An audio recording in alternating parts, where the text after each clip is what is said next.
கர்த்தர் நல்லவர். எடுத்து வாசிப்போமே. நீங்கள் ரட்சிப்பின் ஊற்றுகளிலிருந்து மகிழ்ச்சியோடு தண்ணீர் மொண்டு கொள்வீர்கள். கண்களை மூடுவோமா?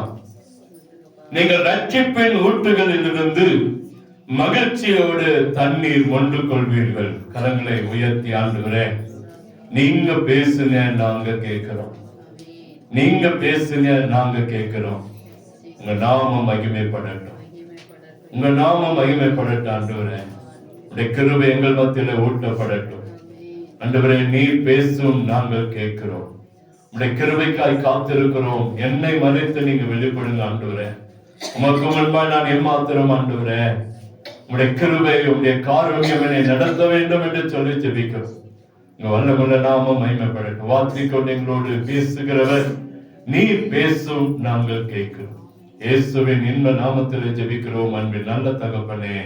ஆமென், ஆமென். அல்லேலூயா. இந்த ஆண்டிலே, இந்த வருஷத்திலே நான் கடந்த நாட்களே உபவாசித்து ஜெபித்துக் கொண்டிருந்தேன். கர்த்தர் என்னோட சொன்னேன், அநேக காரியங்களை கடந்த நாட்களில் நம்ம தீர்க்க தரிசனமாய் பார்க்க முடிந்தது. அதுல நீங்க பாத்தீங்கன்னு சொன்ன இந்த வருஷத்துல ஒரு புதிய வியாதி வரும் என்று சொல்லி இப்பதான் பார்த்தோம். 2ஆம் தேதி காலையில ஒரு நியூஸ் படிச்சேன். சைனால எப்படி 2021 ஒரு கொரோனா வந்தது, அதே போல ஒரு புதிய வியாதி தொடங்கி இருக்கிறது. அது அந்த இருமல் தும்மல்னால அது என்ன செய்யுமா? பரவுமா. அது அநேக சிறு பிள்ளைகளை பாதிக்கும். நேற்று காலையில எங்களுடைய போதகர்களுடைய ஜெபத்துல ஒரு போதகர் இதுக்காக ஜெபம் பண்ணார். நான் நேற்று அவரோடு நான் பேசிட்டு இருக்கும்போது சொன்னேன், 2ஆம் தேதி நியூஸ் வந்துச்சையா, எப்படியோ நீங்க உங்கள் கரங்கள்ல இது கிடைத்தனால ஜெபம் இது ஒரு அற்புதமாய் மாறணும், அநேக பாதிப்புகள் வரக்கூடாது அப்படின்னு சொல்லி ஜெபிக்க கர்த்தர் உதவி செய்திருக்கிறார். அல்லேலூயா. நம்முடைய தீர்க்க தரிசனங்களை கர்த்தர் நிறைவேற்றுகிறார். நன்மையானதை தருகிற ஆண்டவர் நம்மோடு கூட இருக்கிறார். அது மாத்திரமல்ல, இந்த வருஷத்துல கர்த்தர் நல்ல வாக்கு தத்தத்தை கர்த்தர் கொடுத்தார். ஒரு சகோதரர் என்ன முடிச்சதுன்னு சொன்னாங்க, பாஸ்டர் இந்த வாக்கு தத்தத்தை கொண்டு என்னோடு பேசினார், ஏற்கனவே என்னோடு கூட பேசினார். ஆண்டவர் வாக்கு தத்தங்களை கொடுக்கிற ஆண்டவர். 2ஆம் தேதி காலையில 3ஆம் தேதி காலையில இந்த வாக்கு தத்தத்தை கொண்டு தான் போதகர்களோடு கூட பேசினேன். இந்த காலையில என்னோடு என்கிட்ட சொன்னாங்க, நீங்க டிவோர்ஷன் பண்ணுங்க அப்படின்னு சொல்லும் போது நான் இந்த வாக்கு தத்தத்தை கொடுத்துதான் பேசினேன். அவங்களுக்கு ரொம்ப ஆச்சரியம். ஒரு மொண்டு கொடுக்கிற ஒரு அனுபவம். இத்தனை வருஷம் பைப்ல பிடிச்சிட்டு இருந்தோம், குடங்களை பிடிச்சிட்டு இருந்தோம், அது வர வரைக்கும் வெயிட் பண்ணிட்டு இருந்தோம், அது நிரம்ப வரைக்கும் நின்றுட்டு இருந்தோம். இந்த வருஷம் அப்படி இல்லை. நமக்கு தேவையானதை மொண்டு கொடுக்கிற ஆண்டாய் கர்த்தர் மாட்ட போகிறார். நமக்கு எது தேவையோ, நம்முடைய ஆசீர்வாதம் ஏதோ அதை மொண்டு கொடுக்கிற, நமக்கு தேவையானதை மொண்டு கொடுக்கிற ஆசீர்வாதத்தை கர்த்தர் வைத்திருக்கிறார். அல்லேலூயா. இன்னைக்கு காலையில் இங்க வந்து உட்கார்ந்து நின்று இருக்கும்போது ஒரு ஆண்டவர் என்னோடு பேசின ஒரு வார்த்தையை நான் உங்களுக்கு சொல்ல வருவேன். அப்போஸ்தலர் புஸ்தகம் 12ஆம் அதிகாரம் 6ஆம் வசனத்தை எடுத்து வாசிங்களேன். அப்போஸ்தலர் புஸ்தகம் 12ஆம் அதிகாரம் 6ஆம் வசனம். ஏரோது அவனை வெளியே கொண்டு வரும்படி குறித்திருந்த நாளுக்கு முன்பாக முந்தின நாள் ராத்திரியிலே பேதுரு 2 சங்கிலியினாலே கட்டப்பட்டு 2 சேவகர் நடுவே நித்திரை பண்ணி கொண்டிருந்தான். காவல்காரரும் சிறைச்சாலைக்கு முன்பாக இருந்து என்ன செஞ்சாங்க? காத்து கொண்டிருந்தார்கள். அப்பொழுது கர்த்தருடைய தூதன் அங்கே வந்து நின்று அறையிலே வந்து நின்றான். அறையிலே வெளிச்சம் பிரகாசித்தது. அவன் பேதுருவை விழாவிலே தட்டி சீக்கிரமாய் எழுந்திரு என்று அவனை எழுப்பினான். உடனே சங்கிலிகள் அவன் கைகளில் இருந்து விழுந்தது. தூதன் அவனை நோக்கி, உன் அறையை கட்டி உன் பாதரட்சைகளை தொடுத்துக் கொண்டான். அவன் அந்தபடியை செய்தான். தூதன் பின்னும் அவனை நோக்கி, உன் வஸ்திரத்தை போர்த்துக் கொண்டு என் பின்னே வா என்றான்.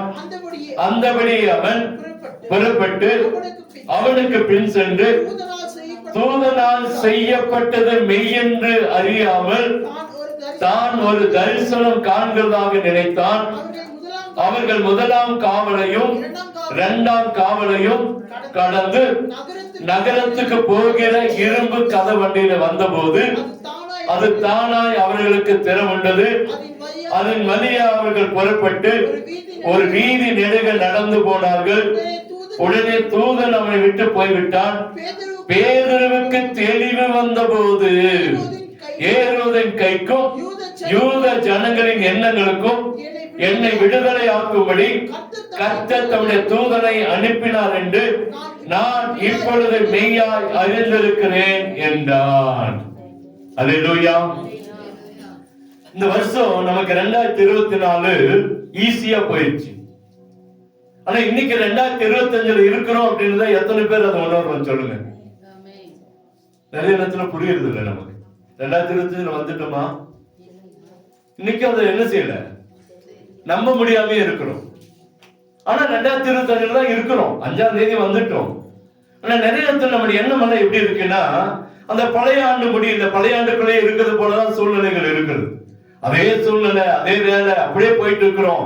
எல்லாம் வந்துட்டு தான் இருக்கு. ஆனா நம்ம இந்த 2025 வந்துட்டோம். பேதுரு பாருங்க, அங்கே வாசிக்கிறோம், பேதுருவுக்கு தெளிவு வந்த போதுதான் அவன் நினைக்கிறான், ஏரோதின் கைக்கும் யூத ஜனங்களின் எண்ணங்களுக்கும் என்னை விடுதலை ஆக்கும்படி கர்த்தர் தம்முடைய தூதனை அனுப்பினார் என்று நான் இப்பொழுது மெய்யாய் அறிந்திருக்கிறேன் என்றான். அவன் இப்படி நிச்சயத்தில் கொண்டு மார்க்கு என்னும் பேர் கொண்ட யோவானுடைய தாயாகிய மரியாள் வீட்டுக்கு வந்தான். அங்கு அநேகர் கூடி ஜெபம் பண்ணி கொண்டிருந்தார்கள். அல்லேலூயா. இங்கே ஒரு மனுஷன் சிறைப்பட்டு இருக்கிறான். அவனுடைய காரியங்களை பார்க்கிறோம்.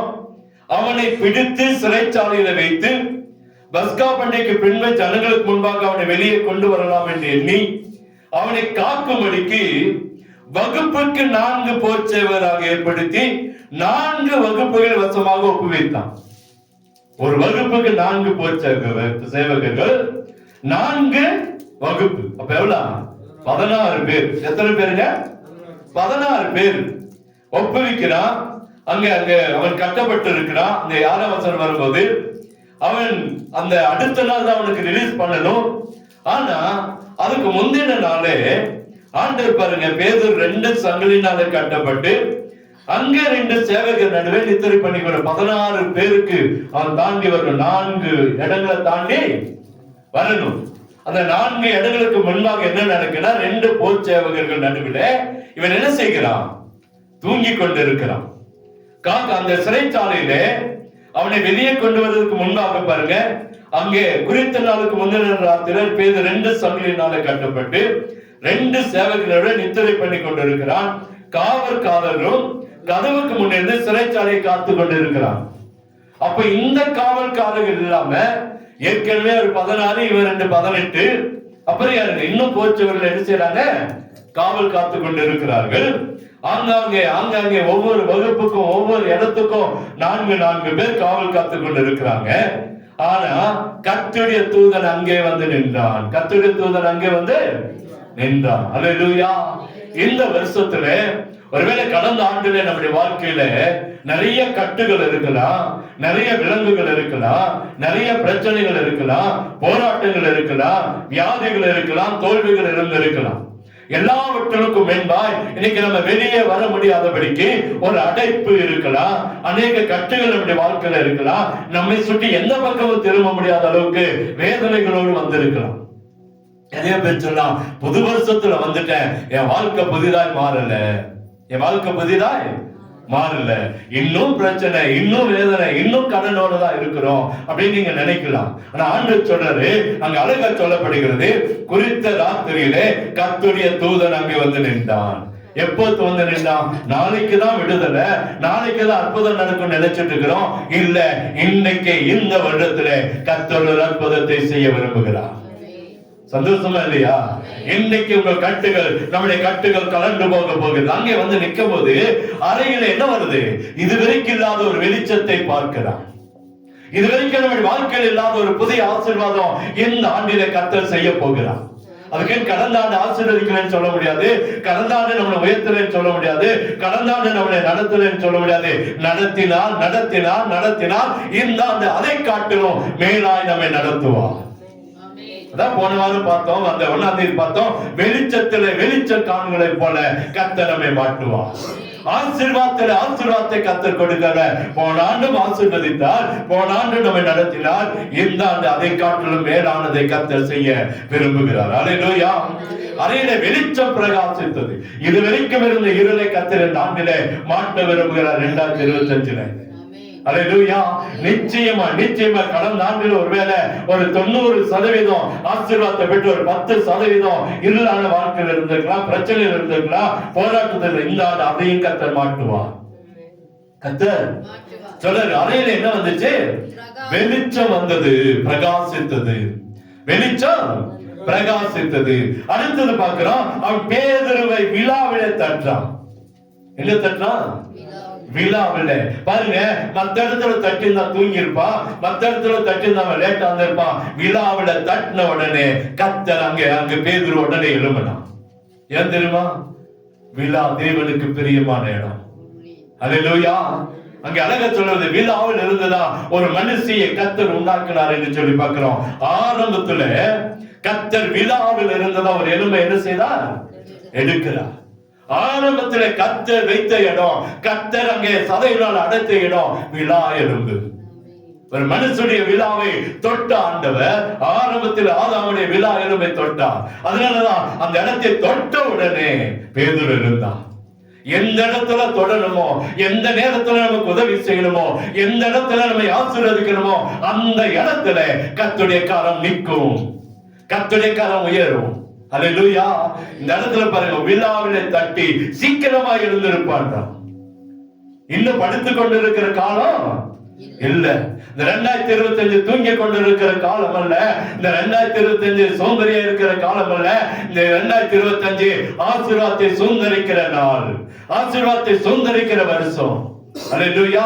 இன்னும் சிறைச்சாலையில் இருக்க வேண்டிய ஆள் இல்லப்பா, கட்டுகளோடு இருக்க வேண்டிய ஆள் இல்லப்பா, அங்கே 4 போர்ச்சவர்களுக்கு மத்தியில நீ இருக்க வேண்டிய ஆள் இல்லப்பா, அங்கே எங்கேயோ வைத்து எங்கேயோ காவல் காத்து கொண்டு இருக்கிற இடத்துல இருக்க வேண்டிய வல்லப்பா. உன்னை மறைக்கிற காரியம் அல்ல, உன்னை வெளிப்படுத்துகிற நாள் இந்த 2025. 4 ரூமுக்கு பின்னாடி இருந்தாலும் பேதுரு தெரிஞ்சிருப்பானா? சொல்லுங்க, தெரிஞ்சிருப்பானா? பார்த்தா 4 செக்யூரிட்டி தான் தெரிஞ்சிருப்பான். அடுத்தது கொஞ்சம் எட்டி பார்த்தா அடுத்த 4 செக்யூரிட்டி தான் தெரிஞ்சிருப்பான். அடுத்தது கொஞ்சம் பார்த்தா அடுத்த ஒரு 4 செக்யூரிட்டி தான் தெரிஞ்சிருப்பான். இன்னும் கொஞ்சம் பார்த்தா இன்னும் 4 செக்யூரிட்டி தெரிஞ்சிருக்கவே மாட்டான். அல்லேலூயா. மறைக்கப்பட்ட வாழ்க்கை அல்ல இந்த வருஷம், வெளிப்படுத்துகிற ஆண்டாய் கர்த்தர் நம்மை மாட்ட போகிறார். நீங்கள நான் மறைந்திருக்கிற வாழ்க்கை அல்ல, கஷ்டத்துல நஷ்டத்துல சோர்ந்து போய் படுத்திருக்கிற ஆண்டு அல்ல. இந்த வருஷம் கர்த்தர் நம்மை வெளிப்படுத்தி இவர்கள் ஆசீர்வதிக்கப்பட்டவர்கள் என்று சொல்லுகிற அளவுக்கு கர்த்தர் நம்முடைய வாழ்க்கை கர்த்தர் மாட்ட விரும்புகிறார். அல்லேலூயா. அங்கே சொல்லப்படுகிறது, அவனை விழாவிலே தட்டி சீக்கிரமா எழுந்திருந்து அவனை எழுப்பினான். அவன் என்ன செஞ்சான்? எழுப்பினான். உடனே சங்கிலிகள் அவன் கையில் இருந்து என்ன செஞ்சுங்க? விழுந்தது. என்ன செஞ்சுச்சு? கலண்டர்ல விழுந்து போச்சுங்க. கலட்டுறதுக்கு ஒரு ஆள் வேணும், கலட்டுறதுக்கு சாவி வேணும், அதை கலட்டுறதுக்கு ஒரு இரும்பு வேணும் அல்லது ஒரு கீ வேணும். அது ஒண்ணும் வேண்டாம். கர்த்தர் தொட்ட உடனே நம்முடைய வாழ்க்கையில் இருக்கிற கட்டுகள் கலண்டு போகும். இந்த வருஷத்துல வேணும் பாருங்க, உங்களை கட்டி வைத்திருக்கிற எல்லா சங்கிலிகளும் கலண்டு போக கர்த்தர் உதவி செய்வார். கீழே விழுந்து போக கர்த்தர் உதவி செய்வார். அல்லேலூயா. அங்க அழகா சொல்ல, உடனே சங்கிலிகள் அவன் கைகள் இருந்து விழுந்தது. எது கட்டு வச்சிருந்தானோ, எந்த மனுஷனால, எந்த போச்சவனால, எந்த அரசாங்கத்தினால, எந்த மனுஷனால நம்மை கட்டி வைத்திருக்கானோ அந்த சங்கிலிகள் விழும். அல்லேலூயா. இந்த வருஷம் என்ன பாருங்க, இந்த வருஷம் நம்முடைய சங்கிலிகள் எல்லாம் விழுந்து போகும்.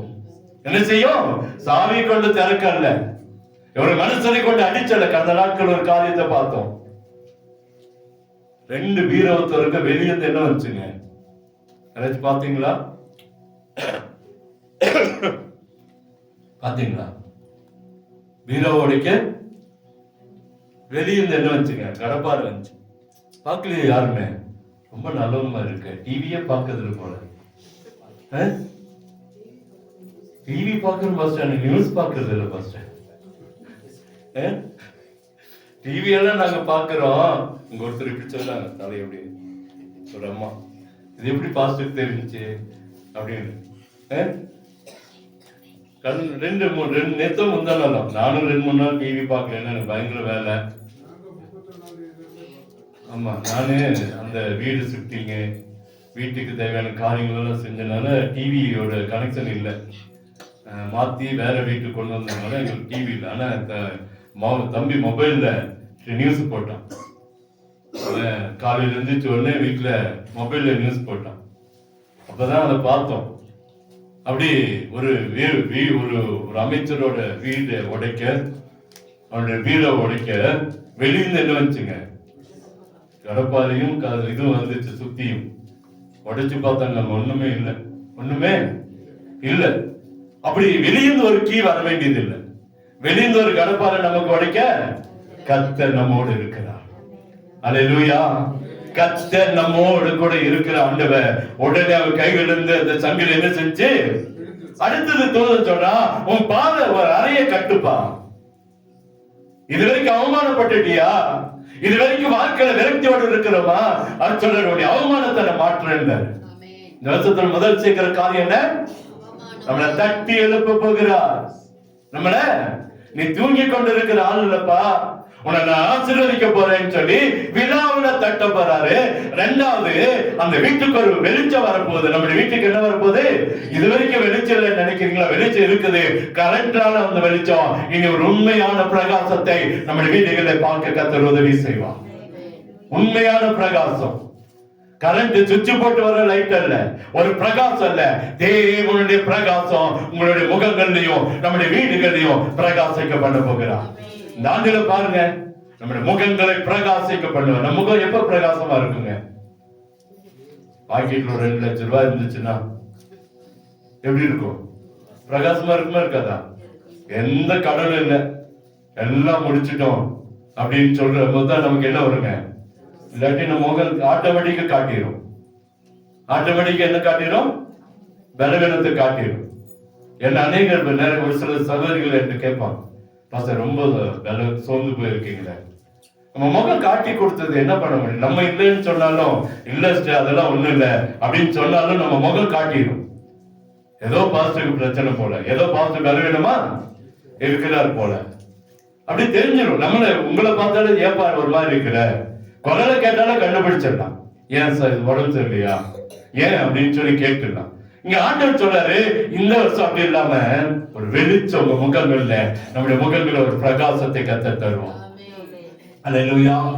கர்த்தர் நிச்சயமாய் இந்த ஆண்டில வெளிச்சத்தை கொடுக்கிறார். இரண்டாவது, அவர் மூன்றாவது அவர் செய்கிற காரியம், அவனை தட்டி எழுப்பின உடனே அங்க அவனுடைய சங்கிலிகள் கையில் இருந்து என்ன செஞ்சு விழுந்து போனது. நாலாவது பாருங்க, உன் அறையை கட்டு. வெட்கங்களை மாட்டுகிற ஆண்டவர். கடந்தால கடனால வெட்கமா, வாழ்க்கையில பிரச்சனால வெட்கப்பட்டோமா, குடும்பத்துல குழப்பமா, குடும்பத்துல வெட்கப்பட்ட நிலமா, நம்முடைய வாழ்க்கையில வெட்கப்பட்ட நிலமா, கர்த்தர் அதை மாட்ட விரும்புகிறார். அல்லேலூயா. வெட்கத்தை கர்த்தர் மாட்ட போகிறார். நம்முடைய வெட்கங்களை கர்த்தர் மாட்டுவார். அறைய கட்டுப்பா, அறைய கட்டு. அப்ப அவன் என்னவா இருக்காங்க, நிர்வாணப்படுத்தி வைத்து இருக்கிறார்கள். அதுதான் அவன் அதையை கூட கட்டாம அவனை அடித்து நொறுக்கி அவனுடைய வஸ்திரங்கள் எல்லாம் உறிந்து, அவன் ஆசீர்வாதங்கள் எல்லாம் உறிந்து அவன் சிறைச்சாலையில் இருக்கிறான். ஆண்டவர் முதலாவது செய்கிற, நேற்று வரைக்கும் ஒருவேளை சிறைச்சாலையில உன்னுடைய அவமானம், குடும்பத்தில் ஒரு அவமானம், குடும்ப சொந்த வாழ்க்கையில ஒரு அவமானம் இருந்துச்சுன்னா கர்த்தர் சொல்ற, அறையை என்ன செய்ய கட்டு. 4 வருஷத்துல அவரே நம்முடைய வாழ்க்கையில ஒவ்வொரு காரியங்களும் செய்ய போறாருங்க. நேரடியா வந்து நேரடியா செய்ய போகிறார். அல்லேலூயா. அடுத்து பாதரட்சைகளை தொடுத்துக்கொள். உனக்கு ஒரு பாதுகாப்பு தரேன். பாதரட்சைகளை தொடுத்துக்கொள் சொல்ற, பாதரட்சைகளை தொடுத்துக்கப்பா. இதுவரைக்கும் உனக்கு பாதுகாப்பு இல்லையா, குடும்பத்துல தனிமை நினைக்கிறவா, அநேக நேரத்துல வேதனை நினைச்சிட்டு இருக்கமா, கர்த்தர் சொல்ற, பாதரட்சைகளை தொடுத்துக்கொள். பாதரட்சைகளை அப்ப அவனுடைய கால செருப்பு கூட இல்லாமதான் அவனை கட்டி வைத்து இருக்காங்க, சங்கிலியில போட்டு கட்டி வைத்திருக்காங்க. அவனுக்கு ஒரு பாதுகாப்பு. என்னதான் உலகத்தின் சங்கிலியினால கட்டப்பட்டிருந்தாலும் அந்த வாழ்க்கை பாதுகாப்பு இல்லாத நிலைமை, உயிருக்கு பாதுகாப்பு இல்லாத நிலைமை. நம்ம ஏதோ ஒரு வீட்டுல இருக்கிறோம், ஏதோ ஒரு குடும்பத்துல இருக்கிறோம் நினைக்கிறீங்களா? எனக்கு போது இந்த வாழ்க்கை, எனக்கு இந்த வாழ்க்கை போதும் இல்ல. ஆண்டவர் ஒரு பாதுகாப்பை கொடுக்க விரும்புகிறார். அல்லேலூயா. ஒரு பாதுகாப்பு கர்த்தர் நமக்கு நாட்டில தருவ. கடந்த நாட்களை பார்த்தோம், உன் பாதரட்சைகளை கலக்கி போடுங்க ஆண்டவர் சொன்னாரு. இந்த வருஷம் சொல்ற பாதரட்சைகளை தொடுத்துக்கோ. பாதுகாப்பு என்ன சொல்றாரு? பாதுகாப்பு தர. அடுத்து பாருங்க, அவன் அந்தபடியே செய்தான். தூதன் பெண் அவனை நோக்கி, உன் வஸ்திரத்தை போத்துக்கொண்டு ஏற்பண்ணே வாழ்ந்தாரு. வஸ்திரத்தை, ஒரு புதிய அபிஷேகத்தை கர்த்தர் நாட்டில் நமக்கு தர விரும்புகிறார். ஒரு புதிய கிருபையை கர்த்தர் தர விரும்புகிறார். புதிய வரங்களை கர்த்தர் நாட்டில் தருவார். நான் கேட்டுக்கிறதா, இந்த வருஷத்துல வரங்கள் கிரியை செய்யணும். வரங்கள் ஜபம் மூலமா தான் இருக்கு. இந்த வருஷத்துல ஞானமாய் போதிக்கிற வர நமக்குள்ள கர்த்தர் தரணும். அறிவை உணர்த்துகிற வர நமக்குள்ள தரணும். விசுவாசம் வர நமக்குள்ள தரணும். அப்புறம் குணமாக்குவரும் தரணும். அடுத்தது என்னங்க? அடுத்தது என்ன வசனம்? வரும் சக்தி. அற்புதங்கள் செய்யற சக்தி. அற்புதங்கள் செய்யற சக்தி. அடுத்தது தீர்க்க தரிசனம் வரும். அதாவது தீர்க்க தரிசனம் வரும். ஏழாவது ஆவிகளை பகுத்தறிகிற வரும். யாரு நல்லவன் யாரு கெட்டவன் பகுத்தறிகிற வரும். நிறைய பேர் வந்து போல நம்ம வீட்டுக்கு ஆட்டுத்தோலை போத்துன ஓநாய்களை போல நம்ம வீட்டுக்கு அநேகர் வரலாம். ஆனால் நமக்கு ஒரு கிருபையை தரப்போறாரு, உங்களுக்கு ஒரு வரம் தரப்போறாரு. என்ன வரும்? ஆவிகளை. இவ என்ன ஆவிக்குள்ள வரான், எந்த நிலைமை நம்ம வீட்டுக்குள்ள வரான்றதை பார்த்து புரிந்து கொள்கிற அளவுக்கு கர்த்தர் நம்முடைய வரங்களால் நிரப்ப போகிறார். அல்லேலூயா. எந்த இடத்துல எந்த வரம் கிரியை செய்யணுமோ அந்த வரத்தை கர்த்தர் கிரியை செய்வாங்க. இந்த வருஷத்துல நீங்க நம்பி உட்கார்ந்து ஜெபம் பண்ணி பாருங்க. எந்தெந்த இடத்துல எந்தெந்த வரங்கள் கிரியை செய்யணுமோ அதை செய்வாங்க. அடுத்தது பற்பல பாஷைகளை பேசுகிற ஒரு 8வது வரும். 9வது வரம் என்ன தெரியுமா? பாஷைகளை வியாக்கியானம் பண்ண வரும். எந்த பாஷைய? அந்நிய பாஷைகளை. நீங்க பேசுகிற அந்நிய பாஷைகளை, நாம பேசுகிற அந்நிய பாஷைகளை வியாக்கியானம் பண்ணுகிற வரத்தை கர்த்தர் நமக்கு தருவாராம். இந்த 9 வரங்களையும் கர்த்தர் தருவார். 9 வரங்களை கர்த்தர் தருவார். அங்க சொல்றாரு, உன் வஸ்திரத்தை போர்த்துக் கொண்டு என் பின்னே வாப்பா.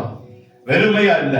நேற்று வரைக்கும் நீ வெறுமையானால் தான், நேற்று வரைக்கும் நீ ஒண்ணு இல்லாதால் தான், போன வருஷம் வரைக்கும் நம்முடைய வாழ்க்கையில எதுவுமே இல்லை, எதுவுமே இல்லை. ஆனா இந்த வருஷத்துல வஸ்திரத்தை போர்த்துக் கொண்டு என் பின்னே வா. அல்லேலூயா. அந்தபடி அவன் பெறப்பட்டு அவனுக்கு பின் சொல்றான், தூதனால் செய்யப்பட்டது மெய் என்று அறியாம ஏதோ ஒரு கனவு காண்கிறதை போல இருக்கிறான், ஒரு தரிசனம் காண்கிறதை போல நினைச்சான். அவன் என்ன செய்ய, முதலாம் காவலையும் 2ஆம் காவலையும் கடந்து நகரத்துக்கு போகிற இரும்பு கதவண்டியில வந்தபோது அது தானாய் அவர்களுக்கு திறவண்டது. வெளியிருந்து வந்து ஒரு இடத்துல சிக்க வைக்கல. நிறைய பேர் பாருங்க, எல்லாத்தையும் முடிச்சு வந்துருவான், ஆனா மெயின் கேட்டுக்குள்ள வர முடியாது. மெயின் கேட்டுக்குள்ள ஏன் அங்க அடைக்கப்பட்டிருக்கும். கர்நாடக ஒரு திருட வீட்டுக்குள்ள போந்து நகை பணம் எல்லாத்தையும் திருடிட்டான். வெளியே வர முடியல, படுத்து தூங்கிட்டான். புல் மப்பு படுத்து தூங்கிட்டான். பார்த்த காலையில ஓனர் வரா, வீடெல்லாம் திறந்துருக்கு. போய் எல்லா பீரோவையும் படுத்து இருந்தது யாரும் பார்க்கல. எல்லா பீரோவையும் கதவுல பார்த்தா எல்லா பணமும் போச்சு, நகையெல்லாம் போச்சு. ஐயோ ஐயோன்னு கத்திட்டு முன்னாடி வந்தா படுத்து இருக்கிறான் ஒருத்தன். என்னன்னு பார்த்தா அவன் தான் திருடன். அவன் தான் திருடன். எல்லாத்தையும் மூட்டை கட்டி வச்சுட்டு தூங்கிட்டான். அதுவும் எப்படி போட்டிருக்கானோ அந்த பேக், ஸ்கூல் பேக் மாதிரி போட்டு அந்த பேக்கோட படுத்து தூங்கி இருக்கான். பேக்கோட இவன் போன போது அங்கதான் இருந்திருக்கான். இவன் பார்க்கல. வீடை திறந்தோன்னா தேர எங்க போயிட்டான்? பீரோட்ட போயிட்டான். பீரோ போய் பார்க்கிறான், கட்டில போய் பார்க்கிறான், எல்லாம் லாக்கரும் உடைஞ்சிருக்கு. இன்னைக்கு இருக்கிற திருடங்களுக்கு எப்படி லாக்கர் எல்லாம் தெரியும்னு தெரியல. இன்னைக்கு நிறைய வித்தியாசமான லாக்கர் எல்லாம் வந்துருச்சு. வித்தியாசமான கண்டுபிடிக்க முடியாத லாக்கர் எல்லாம் வந்துருச்சு. ஆனாலும் திறந்திருக்கான். திறந்து எல்லாத்தையும் ஒரு பேக்ல போட்டு அப்படியே தோல்ல மாட்டிட்டு வந்தவன் வெளியே போக முடியல. பார்த்தான், அப்படியே தூங்கிட்டான். கடைசியில பார்த்த பேக்கோட அப்படியே படுத்து கிடக்கிறான். அந்த இதை பார்த்தேன். அப்படி இன்னைக்கு நிறைய எல்லாத்தையும் எடுத்துடலாம், வெளியே வர முடியாது. ஆனா நம்ம ஆண்டவர் இந்த வருஷத்துல எல்லா கட்டிலையும் கர்த்தர் உடைப்பாராம். இரும்பு கதவுல வந்தபோது அது தானா என்ன செஞ்சுங்க? திறவுண்டது. அல்லேலூயா. இந்த வருஷத்துல ஆசீர்வாதத்தை சுதந்திரிக்கிற ஆண்டாய் நம்முடைய வாசலை கர்த்தர் திறந்து கொடுக்க போகிறார். அடைக்கப்பட்ட வாசல்களை கர்த்தர் திறப்பார். உங்க விவசாயத்துல ஒரு கதவு திறக்கும், உங்க வியாபாரத்துல ஒரு கதவு திறக்கும், படிப்புல ஒரு கதவு திறக்கும். செய்கிற கையிட்டு செய்கிற எல்லா காரியத்திலும் கர்த்தர் கதவை திறக்கிற ஆண்டவராய் நம்மோடு கூட இருக்கிறார். பரலோகத்தின் பொக்கிஷங்களை கர்த்தர் நமக்கு தர விரும்புகிறார். அல்லேலூயா. அது தானாய் தருவதே. அதன் வழியாய் அவர்கள் புறப்பட்டு எகிரெல்லாம் குதிக்கல, ஜன்னல் எல்லாம் போடல, வேறு கேட்டெல்லாம் தாண்டல, அதன் வழியாய் மெயின் கேட் வழியாக வெளியே வந்து அவர்கள் வீதி நெடுக நடந்து போனார்கள். அல்லேலூயா. நம்ம நடக்கிறதை ஜனங்கள் பார்க்க கர்த்தர் உதவி செய்வார். எப்படியா நடப்போம் தெரியுமா? எல்லா கட்டுகளும் கலண்டு போய், சங்கிலிகள் கலண்டு போய், நம்முடைய டிரஸ் போடப்பட்டிருக்கும், நம்முடைய போர்வை போடப்பட்டிருக்கும், நம்முடைய பாதரட்சைகள் போடப்பட்டிருக்கும். எல்லா ஆசீர்வாதத்தை பெற்றுக்கொண்டு நடந்து போகிறதை ஜனங்கள் பார்ப்பார்கள். அல்லேலூயா. இந்த ஆண்டு முன்னெடுக்கிற ஆசீர்வாதத்தை கர்த்தர் நமக்கு தர விரும்புகிறார். அது அடுத்தது ரொம்ப காரியமா இருக்கு. பேதுருக்கு அப்பதான் தெளிவு வருது. நீங்க நினைக்கல, இல்ல இது எங்க வாழ்க்கையில நடக்காது, இனி என் வாழ்க்கையில வராது அப்படின்னு நினைக்கிறீங்களா? வரும். கர்த்தர் நிச்சயம் ஒரு அற்புதத்தை செய்வான். தெளிவு வந்த போதுதான் தெரியுது அவன் கட்டில் என்ன செய்யப்பட்டிருக்குது. யூத ஜனங்களுடைய எண்ணங்களுக்கும் ஏரோதின் கைக்கும் விடுதலையாக்கும்படி கர்த்தர் என்னை தம்முடைய தூதனை அனுப்புகிறார் என்று நான் இப்போது மெய்யா எழுந்திருக்கிறேன். இந்த வருஷத்துல நம்ம சொல்ல போறோம், எனக்கு விரோதமா எழுப்பின ஏரோதின் கட்டுகளுக்கும் யூத ஜனங்களுடைய வார்த்தைக்கும் கர்த்தர் என்னை விடுதலையாக்கினார். எனக்கு ஒரு சுகம் கிடைத்திருக்கிறது. அல்லேலூயா. இந்த வருஷத்துல நீங்க பார்க்க போறீங்க, இந்த 2025ஆம் ஆண்டு கட்டுகள் கலண்டு போகும், சங்கிலிகள் விழுந்து போகும். கர்த்தர் நம்மை தட்டி எழுப்ப போகிறார். நம்முடைய குடும்பத்தில் ஒரு வெளிச்சம், நம்முடைய முகத்துல ஒரு வெளிச்சம். கர்த்தர் நம்முடைய காவலை, எத்தனை காவல் போட்டிருந்தாலும் சரி, எத்தனை தடைகள் போட்டிருந்தாலும் சரி, கர்த்தர் அதை உடைத்து போட்டு நம்மை விடுதலை வெளியே கொண்டு வர விரும்புகிறார். நான் கேத்தி சர்ச்சில் இருக்கும்போது ஒரு சின்ன பிள்ளை, ஒரு 10-12 வயசு பிள்ளை, ஆராதனை முடிச்ச உடனே அந்த பிள்ளைக்கா ஜெபம் பண்ணாங்க எல்லாம். அப்ப பாஸ்டர் ஜெபம் பண்ணிட்டு இருந்தாரு. நான் போலான்னு வெளியே வாசப்படி போனா ஒரு மாதிரி கத்தல் சத்தம் கேட்ட உடனே திரும்பி பார்த்தேன், அந்த பொண்ணு கீழே விழுந்திருக்கு. வந்துட்டேன், வந்து நின்று பார்த்தா அவருக்கு ஒரு ஏவல் ஆகும். அதுக்கு என்னது? சின்ன பிள்ளை, ஒரு 13 வயசு பிள்ளை. ஏவல் ஒரு கட்டை உடைச்சாரம் பாஸ்டர் போன வாரத்துல, எனக்கு தெரியல. 2வது வாரம் இந்த கட்டு உடைக்கிறாரு. வாரம் 7 வாரமும் அந்த கட்டு என்ன செய்யுது? திரும்ப வருது. கடைசியில பாத்தீங்கன்னா அப்புறம் நாங்க வாரம் நிக்க ஆரம்பிச்சோம், ஜெபிக்க ஆரம்பிச்சோம்.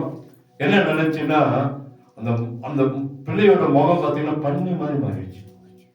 எப்படி பண்ணி மாதிரி மாறி ஜெபிக்க அப்படியே குப்புற விழுது. அந்த வாயிலிருந்து பல்லிலிருந்து அப்படியே ரத்தம் அந்த சபையில அப்படியே தெளிக்குது. அப்படி விழுந்து கடைசியில அப்படி இருந்தது. அந்த வேவல் என்ன செஞ்சு போச்சு, வெளியே போச்சு. ஒருவேளை மனுஷன் நமக்கு விரோதமாய் பல விதங்களில கட்டு வைத்திருக்கலாம்.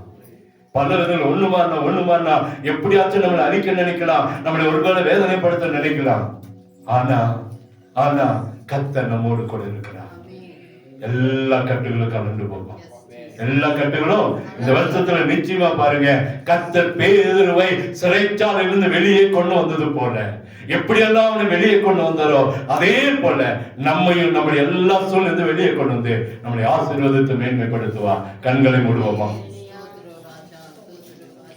இன்னைக்கு நான் எழுதி வைத்த ஒரு செய்தி வேற, இந்த இடத்துல நிற்கும் போது கர்த்தர் உலகத்தினா கர்த்தர் நம்மோடு பேசுகிறவர்.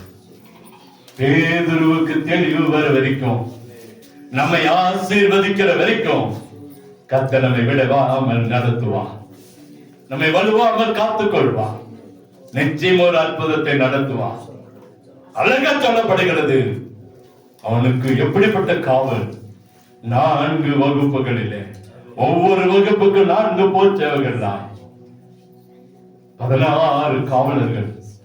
அவன் பக்கத்தில் 2 போர்ச்சேவகர்கள், 18 பேரு. அது மாத்திரமல்ல, இத்தனை இருந்தும் 2 கைகளும் சங்கிலியால் கட்டப்பட்டிருந்தான். எப்படி அவனுக்கு தூக்கம் வந்திருக்குங்க? எப்படி நம்முடைய வாழ்க்கை இருந்திருக்கும்? ஆண்டவர் உணர்த்துறாருங்க. 2024 வரைக்கும் இப்படிப்பட்டதான கட்டுகள்ல, விலங்குகள்ல காவல் வைக்கப்பட்டிருக்கலாம், கடல்ல மூழ்கி இருக்கலாம், வியாதியில மூழ்கி இருக்கலாம், பிரச்சனை, சண்டை, உங்க வாழ்க்கையே ஒரு சூனியமாய் மாறி இருக்கலாம். அநேகர் சொல்லலாம், என் வாழ்க்கை ஏண்டா இருக்குது, செத்து போனா பரவாயில்ல நினைஞ்சிருக்கீங்களா கடந்த நாட்கள்ல? இல்ல, இந்த வருஷம் உங்களை ஆசீர்வதிக்க கர்த்தர் உங்களுக்காக இந்த ஆண்டை கொடுத்திருக்கிறார். சாகணும்னு என்னைக்கு அவர் சாக வச்சிருப்பாருங்க. ஏன் இந்த ஆண்டை கர்த்தர் நமக்கு கொடுத்திருக்கு? எத்தனையோ பேருக்கு இல்ல, எத்தனையோ பேர் பார்க்கல. உங்களுக்கு எனக்கு இந்த ஆண்டை பார்க்கிற கிருபை கர்த்தர் கொடுத்திருக்கிறார். ஏன் தெரியுமா? நம்மளை வாழ வைக்க. பாருங்க, உள்ளே வந்த உடனே வெளிச்சம் பிரகாசித்தது. நம்முடைய வாழ்க்கைக்கு இருளை கர்த்தர் இந்த ஆண்டிலே மாற்றுவார். திரும்ப திரும்ப சொல்றேன், வாழ்க்கைக்கு எல்லா இருளும் மாறும். இரண்டாவது, நம்முடைய விழாவிலே தட்ட போகிறார். எந்த இடத்துல தேவையோ, என்ன காரியம் நமக்கு வேணுமோ அந்த இடத்துல கர்த்தர் நம்மோடு இருக்கிறார் என்பதை உணர வைப்பார். தேவத்துடைய காரம் பேதுருவை தட்டினதை பார்த்தான். நீ விழா அவன் தட்டி சொல்ல, எழுந்துரு, சீக்கிரமா எழுந்துரு. அடுத்ததா சொல்றான், உன் அறையை கட்டுப்பா, நீ வைக்கப்பட்டது போதும், நீ தோற்று போனது போதும், இந்த வியாதியின் படுக்கை போதும். இந்த ஆண்டு ஒரு விடுதலை. நான் அது பாதரட்சிகளை தொடுத்துக் கொள்ள பாதுகாப்பு நான் தரப்பா. மனுஷன் கொடுக்கிற பாதுகாப்பு இல்ல, தேவ பாதுகாப்பு. ஐந்தாவது, உன் போர்வையை போத்திக்கோ. ஒரு வரங்களால கர்த்தர் நம்மை நிரப்ப போகிறார். வெளியே வாங்க, என் கூட வா. முதலாம் காவலி, இரண்டாம் காவலி கடந்தான். எல்லா கட்டுகளும் கலந்து போனது, எந்த போர்ச்சேவலும் பார்க்க முடியல. எல்லாருடைய கண்களை கர்த்தர் அடைத்து போட்டார், குருட்டாட்டத்தை உண்டாக்கினார். யாரும் பேதுருவையும் தேவதூதனை பார்க்க முடியல. நீங்கள் ஆசீர்வதிக்கப்படுவதை அந்நிய கண்கள் பார்க்காத அளவுக்கு கர்த்தர் ஒரு அற்புதம். பார்த்தாதானே பொறாம கொண்டாவா, பார்த்தாதானே விடுதலை. நிச்சயமாய் அந்த பொறாமை நாம் எரிச்சல் நாம் இருந்து கர்த்தர் காப்பாற்ற போகிறார். வெளியே வந்தா பெரிய கதவு. ஐயோ நினைச்சிருப்பான், எல்லாத்தையும் தப்பிச்சு வந்துட்டேன், இங்க ஒரு கதவு இருக்கு. கதவு தானாய் கலந்தது. கதவு தானாய் தரும். உங்கள் வாழ்க்கையில எதெல்லாம் தடுத்து வச்சிருக்கோம் எல்லாம் திறக்கப்படும், எல்லாம் திறக்கப்படும். ஆசீர்வாதத்தின் கதவுகள் திறக்கப்படும். உங்களை அடைத்து வைத்திருக்கிற கதவுகள், உங்களுக்கு ஆசீர்வாதம் முடியாதபடிக்கு இருக்கிற கதவுகள் கர்த்தர் திறப்பா. திறக்கிறது மாத்திரமல்ல, வீதி நெடுக கடந்து போக கர்த்தர் உதவி செய்வார். இந்த ஜனங்கள் எந்த ஜனங்களுக்கு முன்பாக விழுந்து நின்னோமோ, எந்த ஜனங்களுக்கு முன்னாடி குறுகி நின்னோமோ, எந்த ஜனங்களுக்கு முன்னாடி வெட்கப்பட்டோமோ, எந்த ஜனங்களுக்கு முன்னாடி தோற்று போய் தலை குனிந்தோமோ, அதே ஜனங்களுக்கு முன்னாய் கர்த்தர் நம்முடைய தலைகளை உயர்த்துவார். உங்கள் தலைகளை உயர்த்துவார். நம்மை ஆசீர்வதிக்கிற ஆண்டவர் நிச்சயமா இந்த ஆண்டிலே இதை போலவே காரியங்களை செய்து நம்மை ஆசீர்வதிப்பார். அவனுக்கு தெளிவு வந்த போது இது கனவல்ல, இது நிஜம் என்று சொல்லுகிற அளவுக்கு கர்த்தர் அற்புதமாய் நடத்துவார். நீங்க நினைக்கலாம், ஒவ்வொரு காரியத்தை கனவு போல கனவு போல கனவு போல நினைக்கலாம். இல்லைங்க, இது நிஜம். கர்த்தர் என்னுடைய வாழ்க்கையில் அற்புதத்தை செய்திருக்கிறார் என்று சொல்லி உணரக்கூடிய கிருபையை இந்த ஆண்டில் நமக்கு தருவார். கடன்கள் மாறும், வியாதிகள் மாறும், தோல்விகள் மாறும், நஷ்டங்கள் மாறும், எல்லா பிரச்சனை மாறும், போராட்டங்கள் மாறும், அடைக்கப்பட்டிருக்கிற கட்டப்பட்டிருக்கிற எல்லா காரியங்களை கர்த்தர் மாற்றுவார். பெரிய அற்புதத்தை நம்முடைய கண்கள் பார்க்கும். 2025 ஒரு பெரிய அற்புதத்தை நம்முடைய கண்கள் பார்க்கும். நிச்சயமா கர்த்தர் ஒரு அற்புதத்தை செய்வார். காத்திருப்போம், அதை பெற்றுக்கொள்ள வாஞ்சிப்போம். நிச்சயமா கர்த்தர் புதிய காரியத்தை நான் நிலை செய்து பெரிய காரியங்களை செய்து அற்புதமாய் நம்மளை நடத்துவார். என்னை கிருபையாய் நேசிக்கிற அன்பு நல்ல தகப்பனே, இந்த வார்த்தைக்காய் நன்றி. இந்த கரத்தில் அர்ப்பணிக்கிறோம். ஒரு விசை இந்த வார்த்தையை எங்களுக்கு உரிமையாக்கித்தான். நீர் எங்களோடு பேசியிருக்கிறீர். இந்த வார்த்தை ஜனங்களுக்குள்ள கிரியை செய்யட்டும். பேதுருக்கு தெளிவு வந்த போது இது தரிசனம் அல்ல, சொப்பனம் அல்ல, இது உண்மை என்று நம்பினதை போல நாங்களும் நம்ப எங்கள் வாழ்க்கையில் அதை செய்யுங்கப்பா. வியாதிகள் மாறட்டும், கடன்கள் மாறட்டும், இல்லாத நிலைமைகள் மாறட்டும், வறுமைகள் தருத்தலைகள் மாறட்டும். ஆபத்து, விபத்து, நாசமோசங்களுக்கு விலக்கி பாதுகாத்துக் கொள்ளுங்க. எங்களுக்கு விரோதமாய் உருவாக்கப்படுகிற ஆயுதங்கள் எங்கள் கண்களுக்கு முன்பாகவே கலந்து போகட்டும். அற்புதம் நடக்கட்டும். ஆண்டவரே, இந்த ஜனங்களோடு எங்களை வாரிக்கொள்ளாதையும் ஆண்டவரே, ஒரு அற்புதத்தை எங்களுக்கு செய்யும். இங்க இருக்கிற அத்தனை பேருடைய வாழ்க்கையிலும் சமாதானமான ஆண்டாய், அற்புதமான ஆண்டாய் மாறட்டும். நீ கேட்கிற பார்க்கிற எல்லாருடைய வாழ்க்கையிலும் ஒரு அற்புதமான ஆண்டாய் இருக்கட்டும். அற்புதம் நடக்கட்டும். பேதுருவின் கட்டுகளை அழுத்து போட்டது போலவே ஒவ்வொருடைய கட்டுகளை அழுத்து போட்டு ஒரு தெளிவை, ஒரு ஆசீர்வாதத்தை உண்டாக்கி தர வேண்டும் என்று சொல்லி ஜெபிக்கிறோம். நன்மையும் கிருபையும் சமாதானமும் ஆசீர்வாதங்களும் உண்டாக்க அற்புதம் நடக்கட்டும். நாமம் மகிமைப்படட்டும். இயேசுவின் இன்ப நாமத்தில் ஜெபிக்கிறோம் அன்பின் நல்ல தகப்பனே, ஆமென்.